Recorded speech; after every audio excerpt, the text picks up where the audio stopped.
আবারও দখল হয়ে যাচ্ছে মীর জুমলা সড়ক। বেশ কয়েকদিন আগেই স্থানীয় প্রশাসন, জেলা প্রশাসন, সিটি কর্পোরেশন, বিভিন্ন রাজনৈতিক দলের নেতৃবৃন্দ সহ বিভিন্ন সামাজিক ও সাংস্কৃতিক নেতৃবৃন্দরা মিলে শহরের যানজট নিরসনের জন্য মীর জুমলা সড়কটি উচ্ছেদ করেন। আর এতেই জনগণের ভোগান্তি অনেকটাই কমেছিল। তবে আবারও দখল হয়ে যাচ্ছে মীর জুমলা সড়কটি। নারায়ণগঞ্জের ডিকুবাবুর বাজারের মধ্য দিয়ে প্রবেশপথের এই রাস্তাটি মীর জুমলা সড়ক। এখান দিয়ে রিক্সা, ভ্যান কিংবা বড় ধরনের গণপরিবহনও চলাচল করত, কিন্তু আস্তে আস্তেই তা দখল হয়ে যাচ্ছে সবজি বিক্রেতাদের কাছে।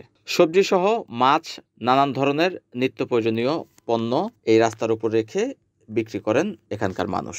আর এতে করে আবারও মীর জুমলা সড়কটি দখল হয়ে যাচ্ছে।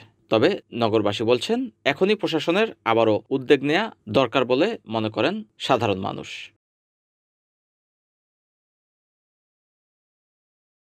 NAN TV, Narayanganj.